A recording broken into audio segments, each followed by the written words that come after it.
गांव के गरीब लोग राशन कार्ड बनवाने के लिए लाइन में लगे रहते हैं, लेकिन राशन कार्ड बन नहीं रहा क्योंकि अधिकारियों को चाहिए वही रिश्वत।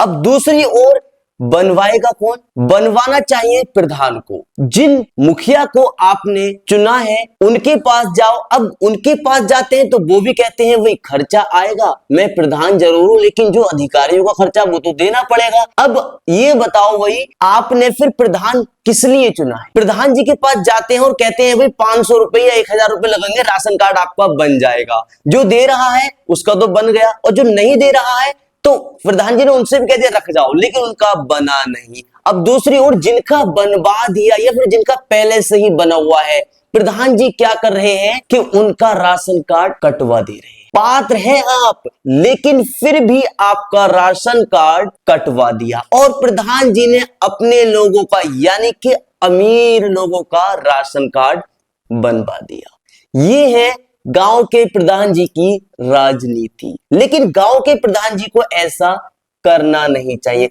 क्योंकि भाई सरकार गरीब परिवारों के लिए हर महीने मुफ्त राशन दे रही है, फ्री राशन योजना चला रही है, चाहे वो मुफ्त गेहूं हो, चाहे चावल हो और भी बहुत सारे खाद्यान्न। लेकिन सरकार तो ईमानदारी से दे रही है। अब गलती कहां पर हो रही है? गलती हो रही है गांव के मुखिया की, क्योंकि दोस्तों कई परिवारों के राशन कार्ड बने नहीं है।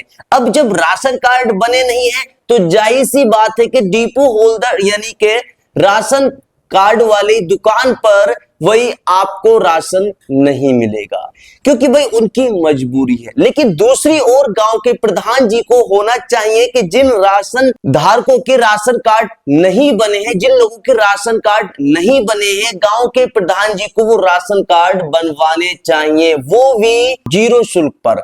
क्योंकि वही प्रधान जी की जिम्मेदारी है कि वही कोई भी पैसा ना लगे, गांव के किसी भी परिवार को परेशानी ना पड़े। लेकिन गांव के प्रधान जी ऐसा कर ही नहीं रहे हैं। क्यों? क्योंकि वही उनको भी रिश्वत चाहिए। अब दोस्तों आपने इलेक्शन के टाइम तो प्रधान जी को चुन लिया, लेकिन प्रधान जी ने क्या किया?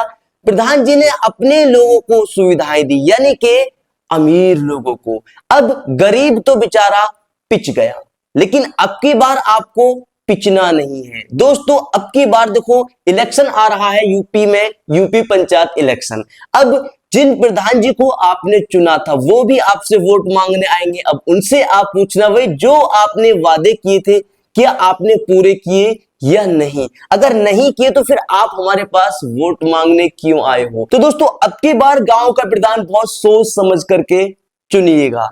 ऐसा मत चुनिएगा कि भाई 5 साल वो सो जाए, ऐसा प्रधान मत चुनिएगा।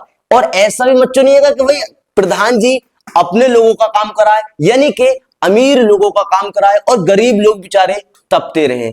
ऐसा प्रधान मत चुनिएगा, बल्कि ऐसा चुनिएगा जो गांव के बारे में सोचे, जो गांव का भला सोचे, जो गांव में विकास कराए, जो गरीब लोगों के साथ आए। ऐसा प्रधान चुनिएगा जो अधिकारी से सामने बात कर सके और किसी को रिश्वत ना लेने दे। ऐसा प्रधान चुनिए अब की बार। दोस्तों वोट देना या ना देना आपका अधिकार है, इसलिए अच्छा इंसान यानी कि सही इंसान चुनना भी आपका अधिकार है। क्योंकि मैंने ऐसे बहुत सारे लोग देखे हैं गांव में जिनका नाम सूची में है ही नहीं। अगर सूची में है तो उन लोगों को पूरा राशन भी नहीं मिल रहा है। दूसरी ओर जिनका सूची में नाम नहीं है वो राशन कार्ड अप्लाई करा रहे हैं और वो जाते हैं चढ़वाने के लिए प्रधान जी के पास, तो प्रधान जी वही रिश्वत की मांग करते हैं। ऐसा प्रधान मत चुनिएगा, बल्कि अब की ऐसा प्रधान चुनिए गरीबों का काम पहले हो। तो चलिए मिलता है एक नए टॉपिक के साथ, तब तक के लिए जय हिंद।